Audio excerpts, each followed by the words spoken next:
Well, switching gears, millions of Americans deal with diabetes every single year here in the U.S. But the disease can also cause other problems like depression. Mary Nichols has one man's story in today's Check Your Health report.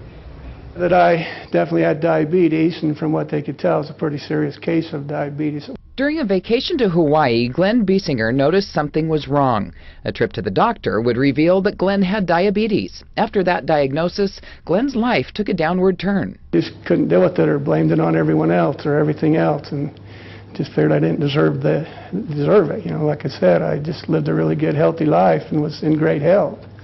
So I couldn't take it. I just couldn't admit to it and deal with it. His wife left him, and as the months turned to years, Glenn's struggle with diabetes made him depressed. Probably one of the bigger challenges, right? Trying to help people understand that depression is a chronic disease like diabetes or heart disease. Dr. Tim Johnson, an internist for Intermountain Healthcare, says a diagnosis of a chronic disease like diabetes can cause depression.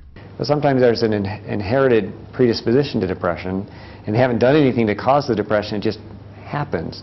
Depression can make it tough, Dr. Johnson says, for people to control their diabetes. That's why mental health experts are brought in to work with patients who may be suffering from depression. But I think if you kind of describe to them or talk to them about that and don't judge them and help them understand it's kind of a natural thing for a lot of people who have chronic disease. It took 8 years for Glenn to realize he needed help. Lots of people get diabetes, but the real key is how you respond to it. And I didn't do very well at that for a while. Mary Nichols for Check Your Health.